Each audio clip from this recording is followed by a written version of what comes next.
2,5 yıldır devam eden bir çözüm süreci vardı ve bu çözüm süreci gerek Türkiye'nin geneline gerekse de bölgeye çok önemli bir takım katkılarda bulundu.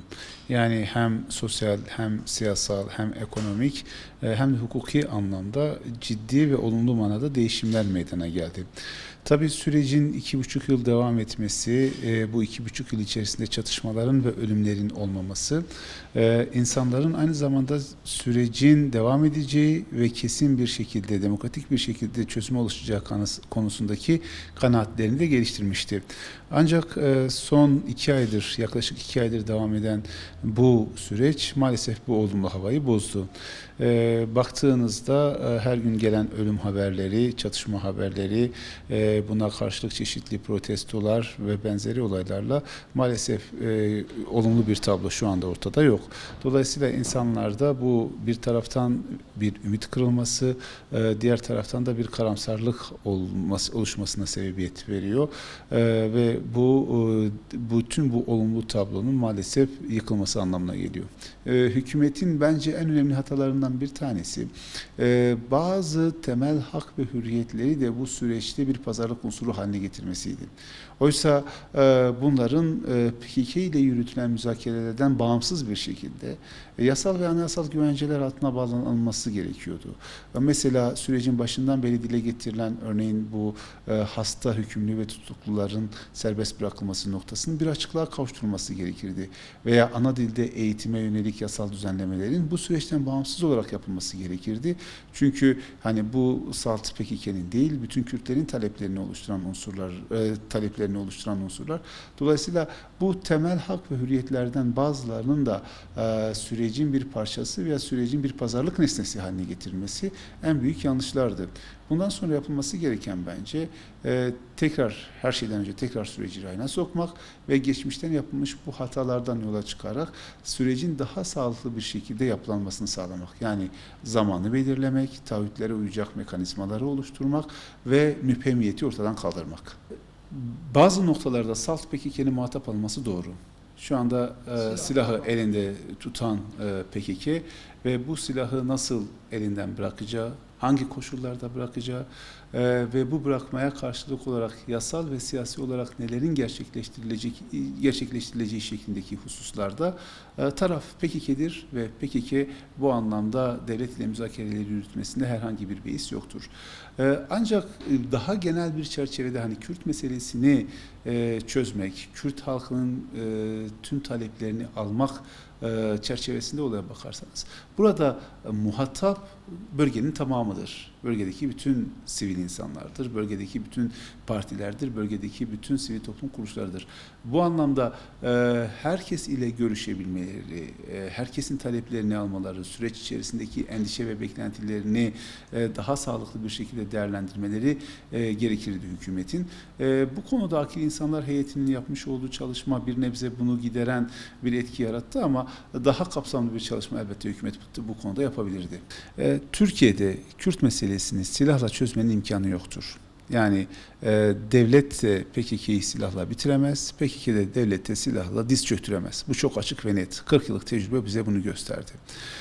Silahın tekrar devreye sokulması sadece bölgedeki insanların hayatını zorlaştırmakta, bölgedeki insanların acılarını daha katmerli bir hale getirmektedir. Birinci olarak ifade edilmesi gereken nokta bu. İkincisi, bence PKK'nin silah kullanmasının bir gerekçesi de yoktur. Yani bugün Kürt meselesini siyasi olarak çözebilecek son derece geniş imkanları vardır. PKK bu imkanlara sahiptir ve bu silah kullanmak bu imkanların sadece daha da daraltılmasına, daha da boğulmasına sebebiyet vermektedir. Çatışma hali elbette Türkiye'deki bütün insanların zarar gördüğü bir haldir. Ama şunun da altını özellikle çizmek gerekir ki çatışmadan en fazla Kürtler, Kürdistan coğrafyası zarar görmektedir. O nedenle bu çatışmanın bir an önce bitirilmesi gerekir. Tekrar 90'lara döner miyiz şeklindeki endişe haklı bir endişedir. Fakat burada şunu ifade etmek lazım ki 90'ların şartları şu an itibariyle ortada yoktur. Ancak bu çatışmalar daha derinleştirilirse, çok daha can kayıpları çok daha yüksek bir şekilde hal alırsa daha da kötü olabilme ihtimalimiz de var. Yani bunu da herkesin, her aktörün mutlak manada gözünün önüne alması ve bunu bu şekilde değerlendirmesi gerekir. Muhtemelen 2011'de veya 2011'de Suriye'de iç savaş patlak vermeden önce 2010'da Suriye'dekilere bugünkü hali görür müsünüz diye sorsaydınız herhalde böyle bir ihtimal olmayacağını söyleyeceklerdi. Ama maalesef Orta Doğu coğrafyası çok kaygan bir coğrafya. Burada ilişkiler, ittifak ilişkileri vesaire sürekli olarak değişiyor. O nedenle herkesin bu anlamda çatışmayı sonlandıracak bir iradeyi ortaya koyması ve buna uygun bir şekilde sorumlulukla davranması gerekir. Bu çatışmadan kazanacak olan yoktur. Kaybedecek olan ise bütün toplumdur. Bu kepenk kapatma, yol kesme, şantiye basma, tırları, araçları yakma ve benzeri eylemlerin hiçbir faydası yok. Tam anlamıyla çok büyük bir zarar veriyor. Aslında bunun halka büyük bir zarar verdiği, halkın hayatını zora soktuğunu PKK de kabul etmişti. Hatırlayacaksınız Aralık 2014'te bir bildiri yayınlamış ve bundan sonra bu tür eylemlerin yasaklandığını, bu eylemleri yapanların kendilerinden olmadığını, hatta kendi terminolojilerine göre en ağır ifade olan hain olarak niteleneceğini ifade etmişlerdi. Şimdi tekrardan bu eylemleri gerçekleştirmenin herhangi bir şekilde bu bölge halkına bir faydası yok. Yani kepenk kapatma artık veya kepenk kapatma, yol kesme, adam kaçırma ve benzeri eylemler artık bir protesto gösterisi olmaktan çıktı. Bu sadece bir kaba güç gösterisine dönüyor ve bundan maalesef Kürt halkının herhangi bir faydası yok. Bir an önce bu eylemlerin mutlak manada durdurulması gerekir.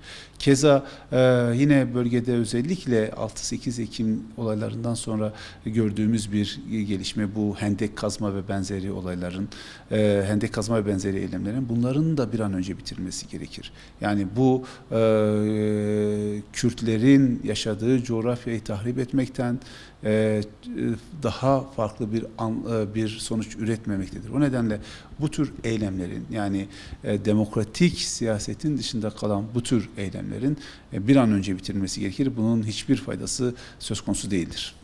Ne turist güvenliğinin olmadığı yere gider, ne de sermaye güven duymadığı, rahat çalışamayacağı bir yere gider. Bu çok açık.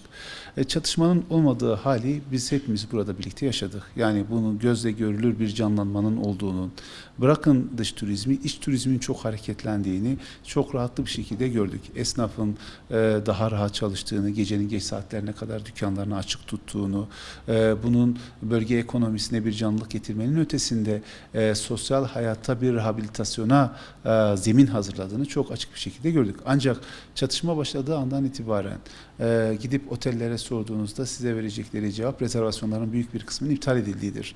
Gidip esnaflara sorduğunuzda verilecek cevap bazı günler bir satış yapmadan, en küçük bir satış yapmadan dükkanlarını kapatmak durumunda kaldıklarıdır. Yine bölge esnafının büyük bir kısmına sorduğunuzda işte çeklerini döndüremediklerini, işçi ücretlerini ödeyemediklerini, hatta çatışma ortamından dolayı batıdan mal alamadıklarını size söylemektediler. Dolayısıyla bu çatışma hani bölge ekonomisini çok ciddi manada tahrip etmektedir. UNESCO'nun Diyarbakır'ı surlarıyla ve Hersel bahçesiyle dünya kültür mirasına dahil etmesi çok önemli bir gelişmeydi.